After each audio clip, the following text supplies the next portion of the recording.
Could any of these non-tenders help Cleveland? We discuss today. Well,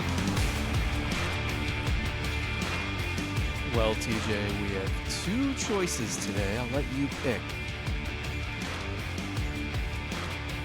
What does every show need? They need clicks, they need views, they need likes, they need comments.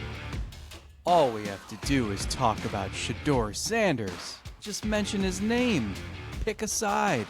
I've got takes. We could go that route. Or we could talk about baseball non-tender options. I'm going to elect to go with non-tender options. It's Guys, the one that I feel like I'm going to get the least amount of people upset with me today. Guys who weren't wanted by their old teams, and maybe, just maybe, the Guardians can pick up one or two, and it's like a lottery ticket. So right. Either players that their teams didn't want or a quarterback that everyone didn't want multiple times in the draft. Those are my options today. Those are your options. Okay. One will send us to the heavens. We will just be rolling in, I don't know, ads the non-tenders is that option. Money.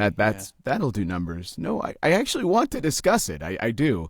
Apologies in advance. I don't know where my voice is going the last few days, so I'm going to revisit puberty over the next hour or so. So we looked through the non-tender list, and you came up with a solid list, right? How many players did you target on your list? Okay, so when we said let's do this, in my head I had at least 7, 8, 9 guys that I thought I was going to find, that I was going to seriously talk you into. At the end of it, I found a lot of interesting guys, but I don't know if any of them actually fit what the Guardians need. I just love that we approached this exercise and we came away with completely different experiences, where you texted me and said that the list of available options is just not floating your boat. You weren't a fan of a lot of the names. It was booty. Meanwhile, I look at the list and I said, I love this.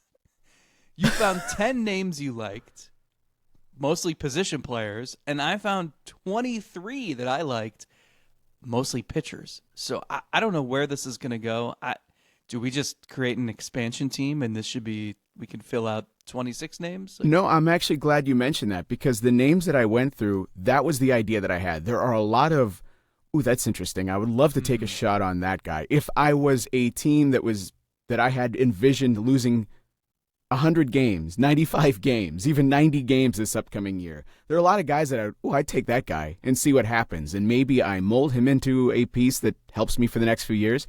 Or maybe he's a veteran guy that I can flip at the deadline and maybe come away with some lottery ticket prospect by just spending some money now to enable to me to have the prospects later. That was the list that I came away with. And it's why I feel like there are guys, there's some name recognition here. Adolis Garcia is probably the top of that list, where I've heard these names for years. Would they help the Guardians? Would they make them better? I guess it's conceivable, some of these names, but a lot of them are like imperfect fits for Cleveland.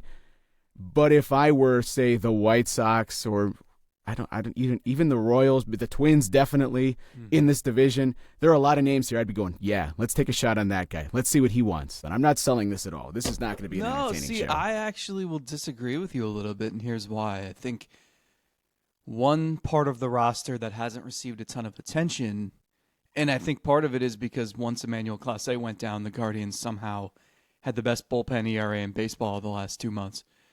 But I look at that bullpen and I'm thinking about, who do I trust? Cade Smith, of course. Hunter Gaddis, Eric Sabrowski, sure.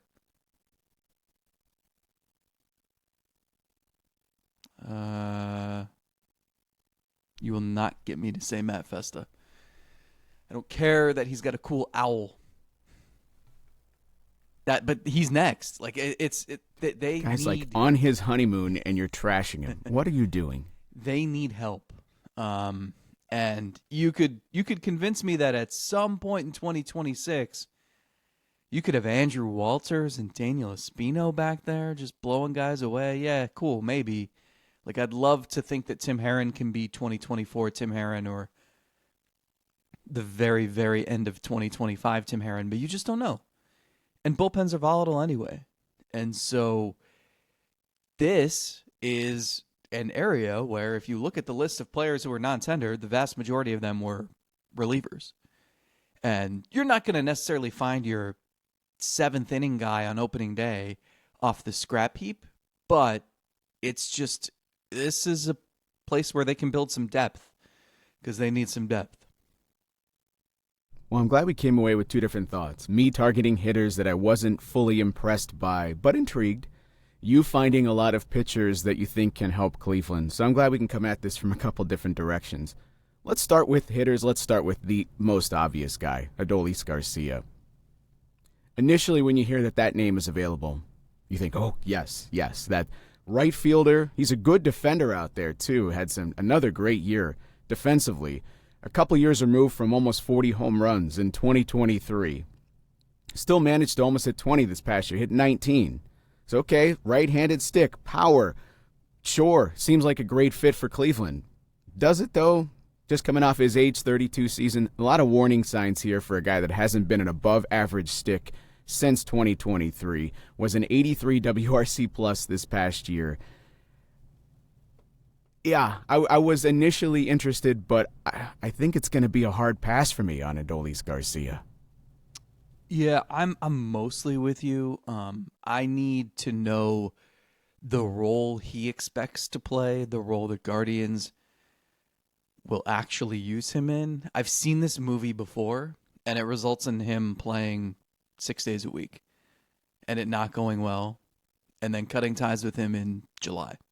It's so he's going to hit cleanup and then get DFA'd the next day. He's the next Carlos Gonzalez in your mind. Yeah, it's just tough because this is something, the role he could fit as the right-handed corner outfielder is a role they need. You know, they don't want to block people like, this is going to sound a little more hollow after they kept Nolan Jones, who might do some of this blocking, but they want to give chances either right away or eventually to Chase DeLauder, to George Valera, to CJ Kafis, whether that's at first base, right field. And Juan Brito is part of this conversation somehow, if not immediately, then if Bazzana takes over second base and Brito's got to bounce to the outfield or wherever. But who would Garcia be blocking? If he is only the right-handed role, it's Noel, it's Jonathan Rodriguez, and I don't have as much of a problem with that. I do have a problem with his last two seasons, and that's the issue. And it's not just, we can talk later about Christopher Morel, who I think has some similar qualities where it's a loud bat, but there's a ton of swing and miss in there. But Morel's 26, and with Garcia, you can just look at the metrics and see, oh, the bat speed's down. And, certain traits that are just like, I don't know if you can just get this back. And so, maybe if it's a part-time role, that helps someone like that. I don't know. And so if that's the move, that needs to be like your fourth best move, right? That can't be, hey, this offseason we added Adolis Garcia and, one other not a needle not the highlight. mover. And so I'm mostly against it. If it's just like hey, he's still sitting out there. We like our offense now after the 3 moves we've made. Let's go get him too. Fine. He's not blocking anybody that I really, really believe in. But I'm very dubious about it. I see what he's done the last 2 years, and the defense is cool, fine, but I'm not moved by it. Yeah, it's that bat speed down 1.5 miles from a couple of years ago when the Savant page was just littered with red. He still hits the ball hard. The average exit velocity is still in the 89th percentile, still has a 73rd percentile barrel rate. So there's still some thunder in there. I mean, he did hit 19 home runs, so he was not a complete nothing, but I'm having a hard time trying to talk myself into him getting better in his age 33 season. he could play a part-time role and still find a way to help a team, but it's probably not being anybody's everyday right fielder in the 4th or 5th spot in their lineup. He's hitting 7th or 8th, or he's playing only against lefties and certain righties, sure. But I feel like, as you said, we've seen the movie before, and I feel like I know what the outcome is here if they were to bring him in, and it's to plug him in, play him every day in right field, and even the Steamer projection, I don't know that I believe in, which is a 99 WRC plus coming up next year. He hasn't even achieved that for the past 2 years. He's going to be 2 years older, so you're 1 year older from last year, obviously. Yeah, and if you are squeezing him into that part-time role, there are guys who hit lefties better. Garcia's never been a drastic platoon person. In fact, he's actually hit righties a little bit better throughout his career than lefties. So why not, if you are pigeonholing someone into that spot, go get the person who is prolific against lefties. You had Lars Nootbaar on your list of trade candidates. We talked about him. What if I were to tell you that Lars Nootbaar, he's on the free agent market? We've got Lars Nootbaar on the free agent market. J.J. Bleday. Yeah. He's intriguing, right? Like it's I wish he hadn't been the number 4 overall pick and like a really well-regarded prospect, because that raises the profile some. He had an awesome 2024 offensively. It was 120 WRC plus, and if you're getting that in center field, that is a huge bonus. The problem is he was dreadful defensively. And the problem is that outside of that year at the plate, he's been dreadful offensively too. He's just turned 28. I don't know. I just don't know how he fits. At least Nootbaar, like, the numbers don't wow you, but he's like, you know what you're getting. You're also giving up players in a trade, but I don't know. That one's weird for me. Like, they don't have answers in center field. I mean, unless you're going to trot DeLauder out there, and he's going to be the guy. Which they should. I'm with you. He's the one. There's a couple of guys on this non-tender list where there's still some. The age is not working against them, so there's still some upside potentially in your mind. He's only a year removed, as you said, from being a 20 above league average sort of hitter with 20 home runs, and a 324 on base percentage is not anything awful. He walks, strikeouts weird, because in 2024 he didn't strike out that much, less than 20%. This year is 26.5%. Left-handed stick, imperfect fit. He's the Temu version of going to get Lars Nootbaar.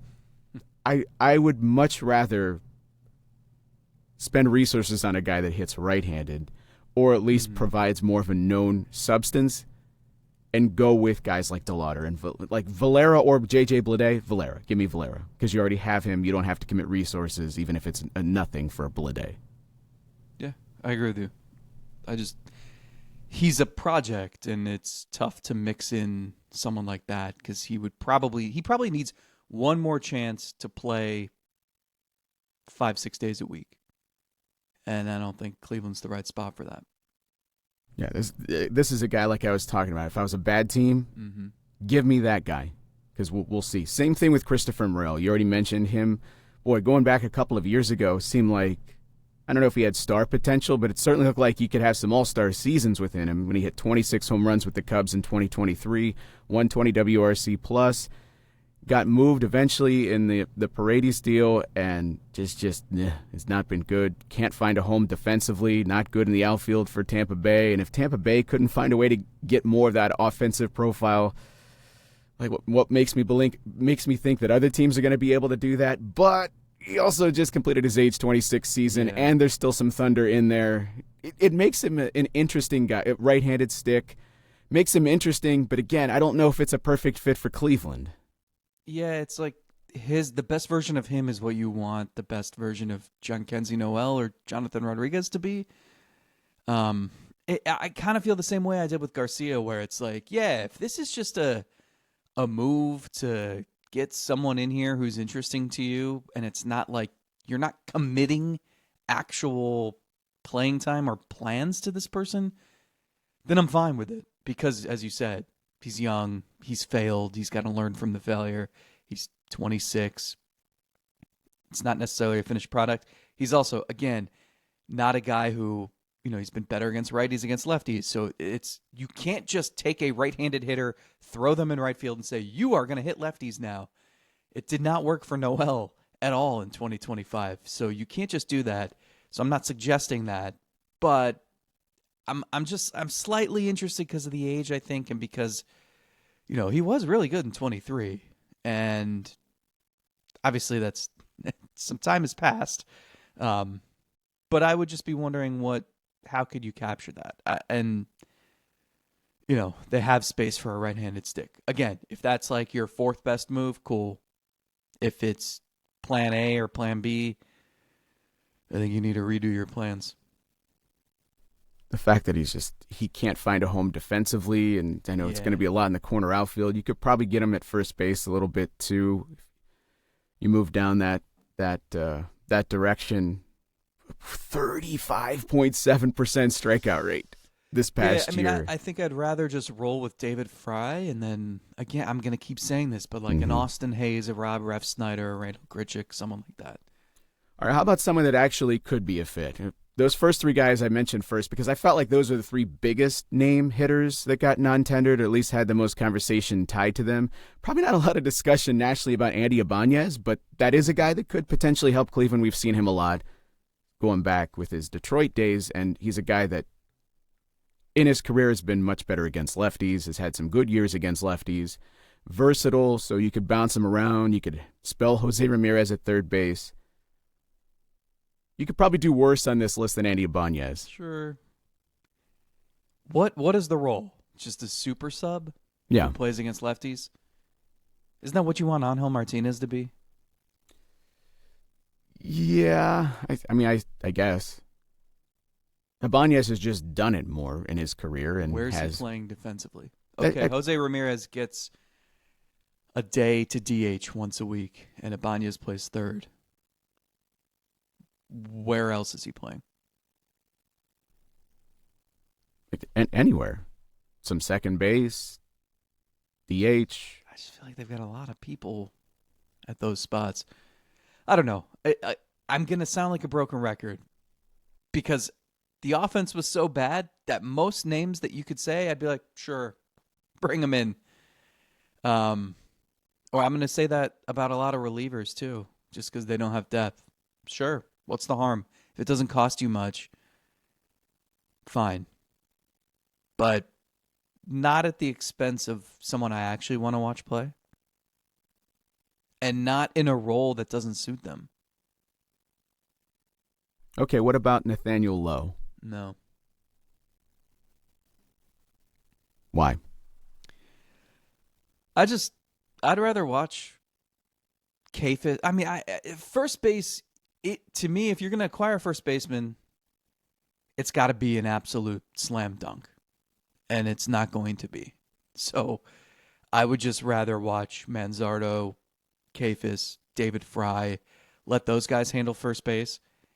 Or even you can keep DH open and, you want Jose Ramirez to DH once a week. Well, if you have Nathaniel Lowe, then that's costing Manzardo and Kayfis some opportunities. I actually wanted the Guardians to acquire him a year ago, and I kind of liked the trade for the Nationals at the time, and then he had an abysmal season.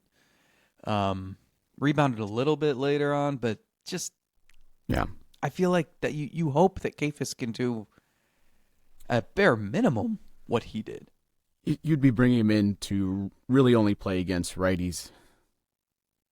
At least that would be the hope for me. The fact that he went to Boston and salvaged his season, he finished in the final 34 games with Boston with a 283, 70, 420 slash line. So that's 790 OPS, 121 OPS plus, compared to the 88 he had with Washington when he hit 216 with them. So that certainly is going to raise his interest level, the fact that he at least closed the season with some positive, and we saw some signs of the hitter that he's been. You don't have to go back too far to see a guy that was a very productive hitter. with Texas. So it's not like, oh, this is so far removed that I can't even see it in the distance. No, but I think you have to be screams 2012 Casey Kochman to me. You have to be. I think for first base DH to be looking. Well, first base, let's say. First base, for you to be looking at that sort of guy, he has to be a clear-cut answer, better than what you have. You bring that guy in, you better be sure that he's better than the guys you already have. I don't know that Nathaniel Lowe is that. Yeah, it's not even just, Manzardo he's got improvements to make defensively. So I understand if he's DH more than anything else, but you've got Kafis, you've got Fry.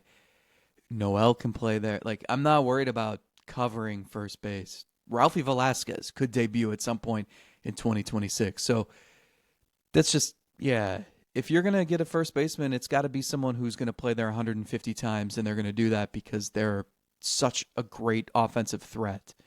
And with Lowe, there's risk there. And again, I advocated for him a year ago.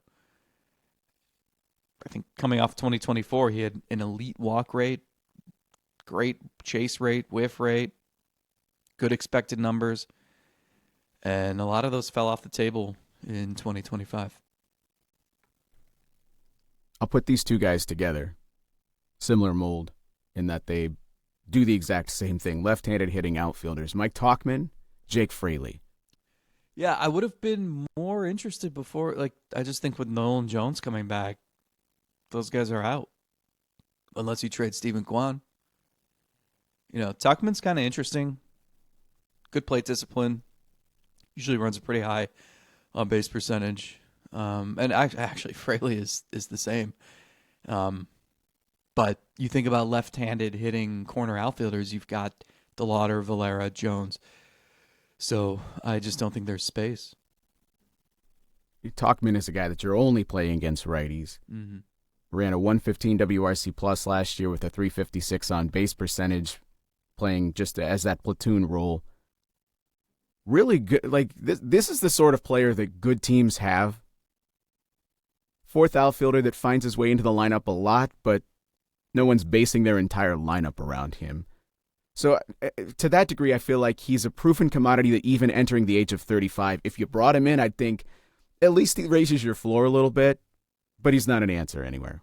He's nobody's answer, but he's a good player, a nice player to have as you get into July, August, September, and you're trying to win games. You want to look down the bench and see that you have a guy like that. But how many resources are you going to commit to that when you already have a lot of guys that hit left-handed in the outfield? I don't know. Fraley, similar thing, at least has a little bit more age on his side entering his age 31 season. But both these guys projected for the exact same WRC plus 101. It's useful, right? Yeah, it is, but not going to be hitting fifth. I hope not. What about Ramon Urias? I thought about adding him to my list. I don't know. In what role? The same one as Andy Ibanez is? Yeah, I think I had flashbacks to Mike Aviles. How they used Aviles all over the diamond. Great guy. I should not have said that. I just thought he played a lot. I don't know that Urias would be playing a ton of center field like Mike Aviles. Oh, Mikey does a good job out there. I don't know that would be the case, but right-handed stick, not too different in his righty versus lefty. Like, it's just a solid bench bat. That's really all you envision him to be. Another guy that you look down the bench and you're thankful you have him, but nobody's selling any tickets in the offseason because they signed Ramon Urias. Ugh, man, we should have talked Shedeur Sanders. I told you this is why I was excited initially, and then I looked closer at it and I just didn't see a lot of answers. Here is a few guys, handful even, of the really interesting young, if I was a team that didn't have plans on winning, I'd sign that guy in a heartbeat. Like MJ Melendez. Yeah. What the hell is that? I don't know what to do with that. I've had big hopes and dreams for him as a player, and he's never realized them. We've seen some power. Play? I don't know. He's obviously with Kansas City came up as a catcher, but then they transitioned him to the outfield because he's not going to take time away from from they're the guy that they're trying to convince everyone is a future Hall of Famer in Salvi Perez. So I don't know, and the numbers are just bad. But he came off his age 26 season and not too far removed from being a top prospect. Yeah, there's like nothing encouraging. I looked and looked and looked. I wanted to be able to make a sales pitch about him, and the only thing I came up with is just it looked like a guy at one point in time who was undoubtedly going to rake. And it just hasn't happened. But you're right. Like that's like, who's having the same conversations as us right now? Paul DePodesta. And the Rockies should just sign all of these guys and just give them run, and that would be a blast.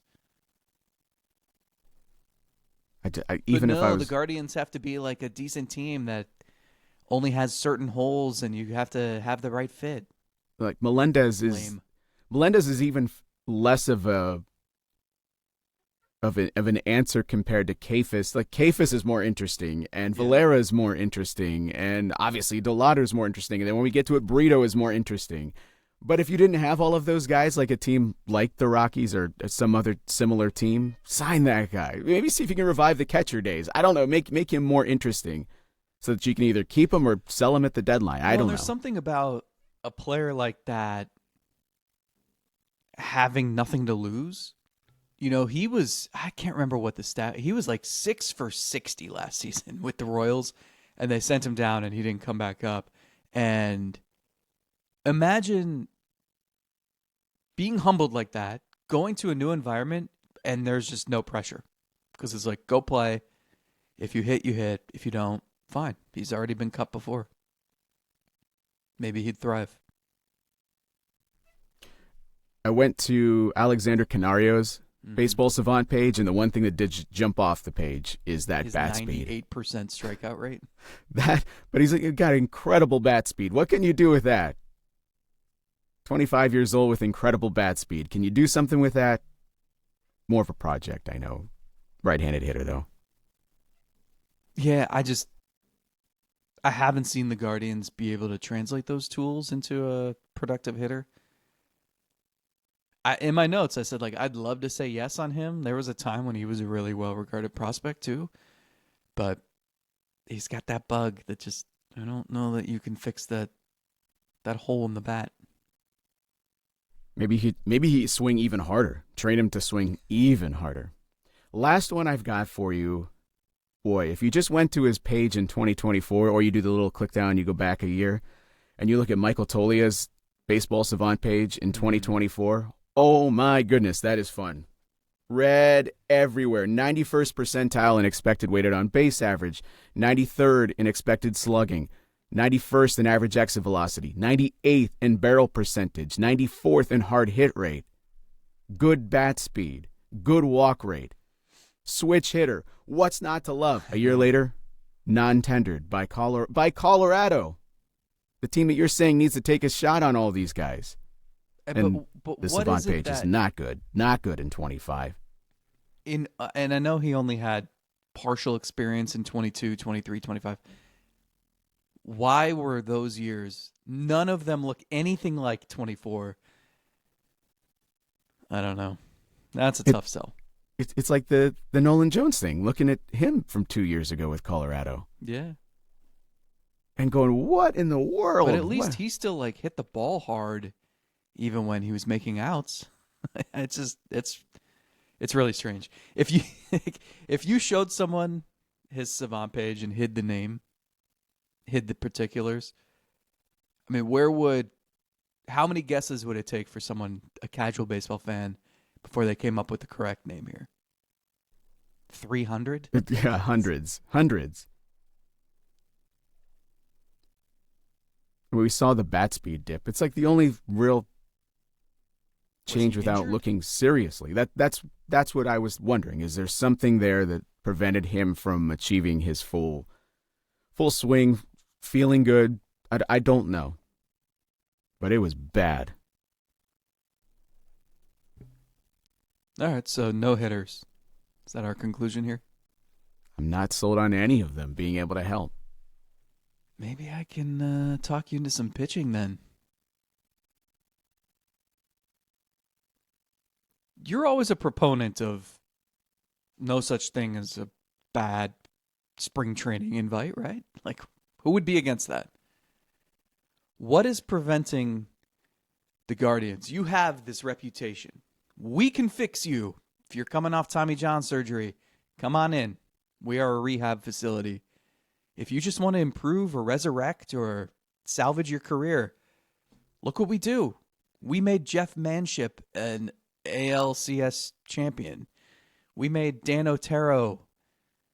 We gave him, breathed new life into his career. Scott Atchison. Yeah. Scott Atchison was, you remember him because of us in Cleveland. This is what they do. Jacob Junis, sub-3 ERA. Come on, Matt Festa. Matt Festa just got $1 million. So you would think that they actually sit in a good position to attract pitchers who need them. So I'm going into this with that in mind. And I'm going into this because I'm just starting with, I'm going for it. We're going to start with this name. I'm ready. I'm so ready. Alek Manoah. Oh, my goodness. You don't have Alek Manoah at home anymore in Tristan McKenzie. Look, it was a long time ago, but 2022, Manoah and McKenzie were two of the top 10 pitchers in the American League. Manoah was a Cy Young finalist. He was an all-star.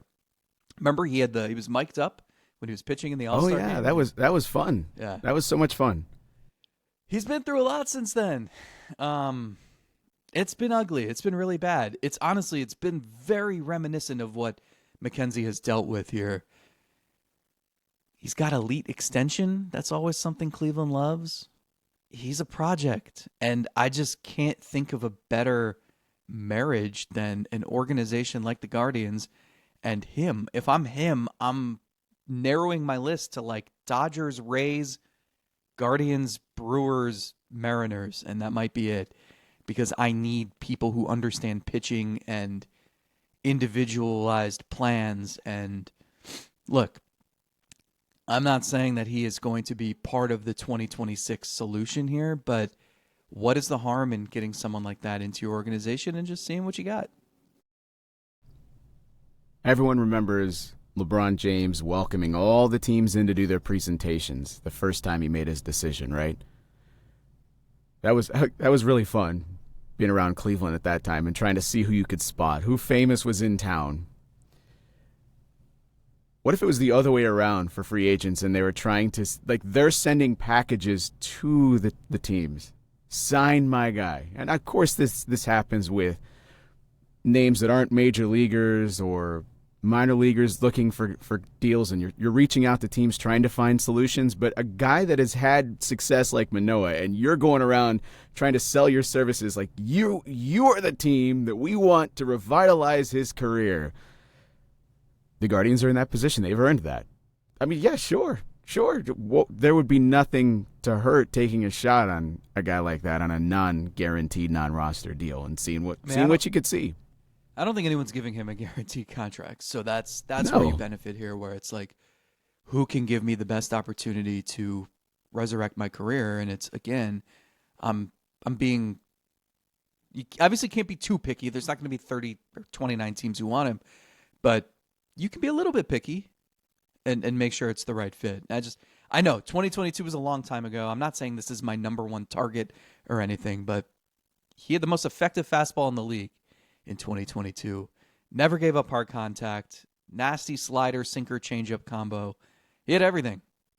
And it went downhill in a hurry, and I'm sure it wore on him mentally. And remember, he was pitching in Dunedin and was getting shelled, and you kind of need a reset. I even think with McKenzie, like, I want to see that guy succeed because I think he's got the talent and he's just a great dude.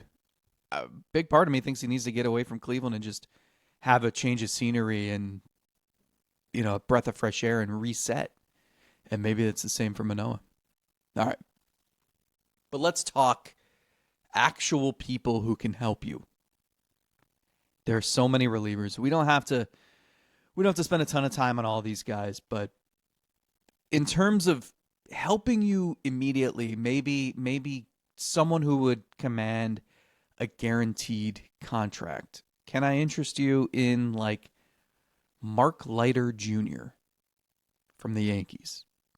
Not great last year. Metrics like him. ERA wasn't great in 24 either. It was over 4, but everything under the hood was awesome. His splitter in 2024, one of the best pitches in baseball. He was pitching high leverage for the Yankees against the Guardians in the ALCS. Again, you are not signing these people to immediately pitch the 7th or 8th inning for you, but do you trust Carl Willis, Brad Goldberg, Joe Torres to find someone's best pitch mix, to find a delivery tweak, and to turn someone who had really good metrics into a solid reliever for you? This organization's been pretty good at that for a long time now. So, Mark Leiter Jr., pique your interest at all? Sure. I think it never hurts to add to the relief pile. Okay. You wouldn't be signing him to occupy the 7th and 8th inning. But I like having bodies there that have at least done it before and seeing what you can do with it. Sure. And I can't imagine it's going to take any massive amount of money to get it done. So, yeah, I'm interested in that. Okay. Well, then along the same lines, Jacob Webb could be your new Jacob Junis. Guy who doesn't throw particularly hard, but he's been pretty solid. Solid metrics the last few years. You've probably never heard of him if you're listening to this, but he has a 2.99 ERA in 6 big league seasons with about a strikeout per inning, 9 inning rates of only 7 hits and 1 home run. Like, he's been very solid. So maybe that's someone who would fit. There's Colin Holderman, Pirates cast-off, who was really solid in 23 and 24, had a rough 25. It's weird. His sweeper was awesome in 2024 and then got destroyed last season. So I don't know. I'm not smart. Carl Willis is. Figure out why. Add him to the pile. Throws pretty hard. Seems like someone should sign him to a 1-year, $1 or $2 million deal with incentives, right? Yeah. That is what I envisioned. I wanted them to add one solid reliever. Leiter's probably a little bit outside of that, what I'd want, but it's close. It's pretty close. And then I also want them to target one of those guys that are down closer to the lower tier that you could get, even on a non-roster deal. Sure, maybe you can talk. Like Jorge Alcala? He was awful last year, which explains why he pitched for the Twins and the Red Sox and the Cardinals. He was great in 2024. He was incredible in the first half, rough in the second half, but it was a tale of just the home run ball. He allowed 0 in the first half, and he had an ERA of 1.5, 8 in the second half, and his ERA was over 5. His fastball in 2024 was awesome. It's 98 miles an hour. His slider was even better. And then the slider just stopped working in 2025. He implemented a curveball. He was throwing more sinkers, and those got crushed. And it also just seems like a guy who needs to get with the right pitching coaches who can say, hey, throw this and this off of each other, tunnel this and this, sequence this and this, and stop messing around with all this stuff. And maybe that kind of fits what you're talking about, where it's, I don't even know if he's going to get a guaranteed deal, but maybe it's a non-roster invite with, again, incentives. You make our major league roster, here's what you get. You pitch in 60 games, you get this bonus, and oh, by the way, we're Cleveland and we know pitching. And for relievers, if you get a guaranteed deal, certainly you want to take that. But if you don't take a guaranteed deal and you just come to camp and you pitch well, you're going to get a job somewhere. Either you're going to get a job with the team that got you, or someone's going to need help in their bullpen. And Cleveland is going to be able to sell better than a lot of teams on why their opportunity is the best. Yeah, and if you're looking at the roster, I think there are openings. I think it's a place you want to go and compete for a job, because if you look solid, I think you're going to get it. And so that's why, if I'm someone like, Sean Reynolds, again, if you've heard of him, congratulations. Pitched a little for San Diego the last 2 years. He's massive. He's 6'8", throws 97 miles an hour, great extension. I don't know. Those are traits the Guardians like. Just stash him, throw him on the pile. How about a guy named Eli Morgan?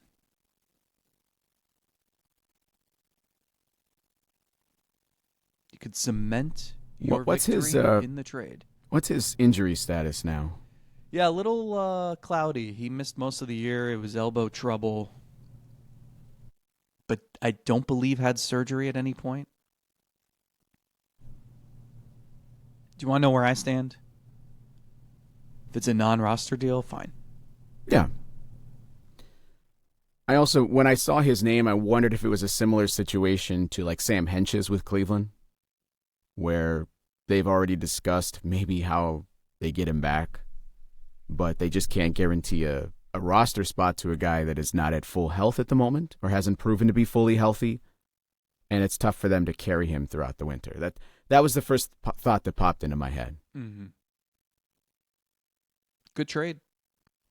Wonderful trade, yeah. I mean, Eli was good in 2024. There's a lot of guys. Gregory Santos. He was Chicago's closer for a little bit in 2023. He had a pretty solid season that year. Had some injuries the last 2 years. He's 26. He had knee surgery last year. I think his arm's fine.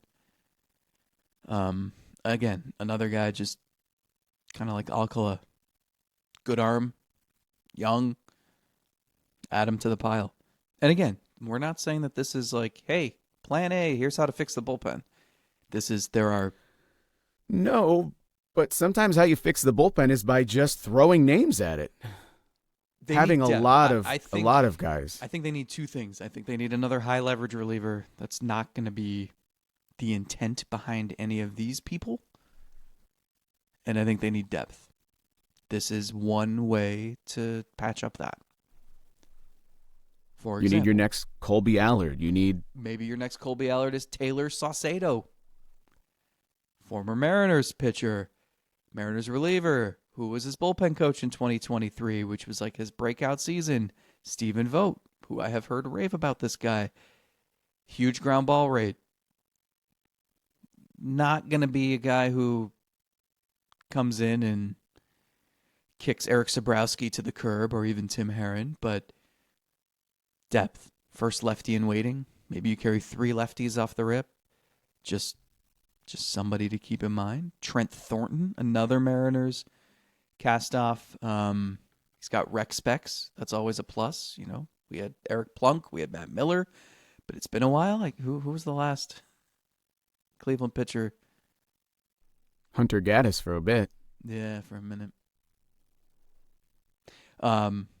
He had a torn Achilles over the summer. So he's probably going to start the season on the sideline. But he was great in 2024. And maybe you sign him and you slow play it. And by the way, it's not even just Stephen Vogt. Half your coaching staff is former Mariners guys, and your new bench coach was the Mariners bullpen coach after Stephen Vogt was the Mariners bullpen coach. So just saying there's some familiarity there. I can throw more names at you. You want Joey Lucchesi, another like Taylor Saucedo mold with a lefty reliever. Had some good traits last year. He was pretty solid.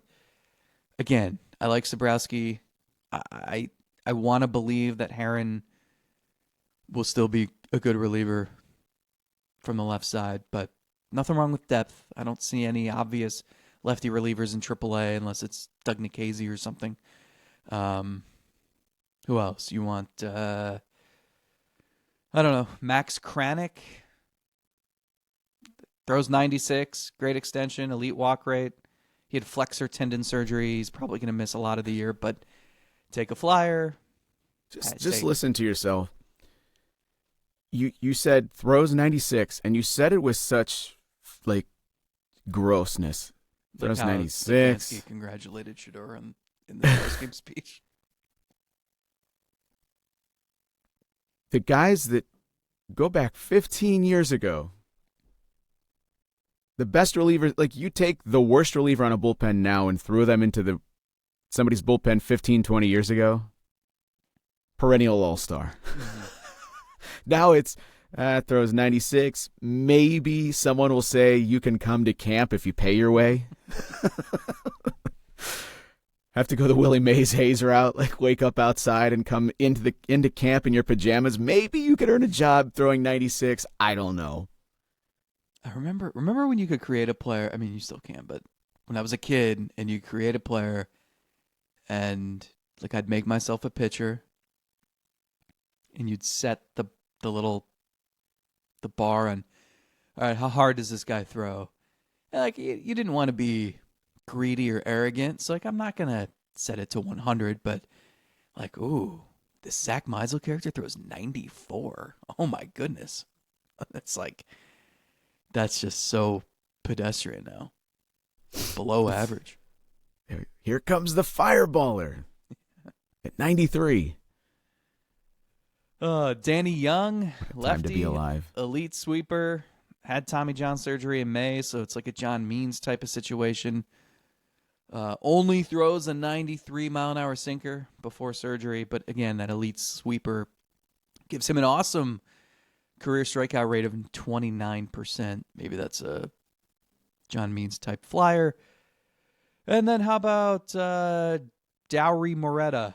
Who? Yeah, he was awesome in 2023. Had Tommy John surgery in 2024. He was with the Pirates, returned midseason last year. He's 29, big arm. Great whiff rate, strikeout rate, hard hit rates in 2023. Again, sell him on what you can do with pitching. And then one final name for you. And this is actually like a major league signing, but it's a little tricky because he had Tommy John surgery in June.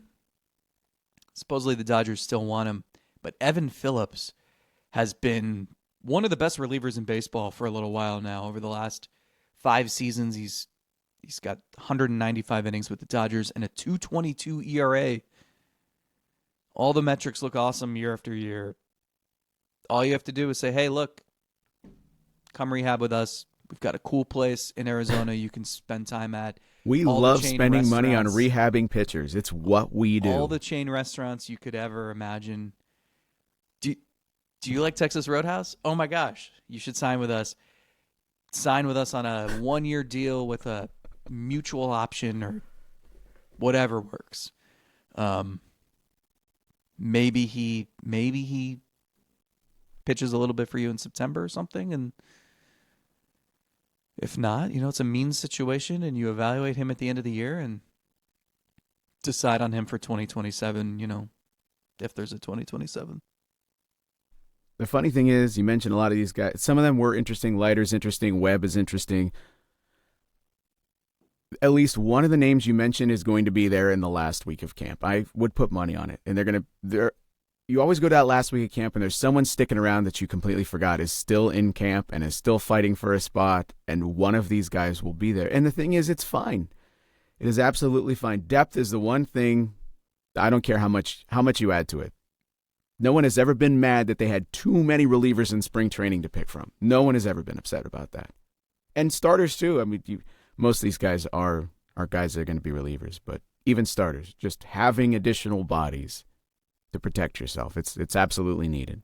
Yeah, this isn't the sexiest list. This isn't the sexiest show, despite all our efforts visually. But it's important. And this is, again, it's a team that needs... The bullpen depth went away in a hurry.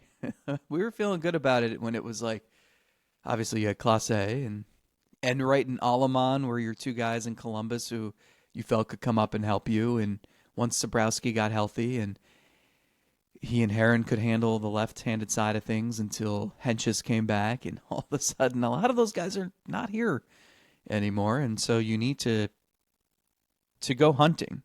And maybe a couple of these guys can just give you some depth, knowing how unpredictable bullpens are, but at the same time, you still need probably an established arm to someone who is going to cost you a little bit, but somebody who you're comfortable giving some high leverage opportunities to. This is incredible. In this show today, Zach, all we have successfully done is determine who we do not want. Which is, I guess that's helpful. It's good to know who you don't want to waste time on. Unlike the trades and the free agents we've talked about in the past, where it's like, any of these guys, okay, if you do nothing, that's fine. Some of these guys actually do nothing. Don't bring them in. Yeah, I mean, I think if you really want to fix the offense, you're going to have to swing some trades.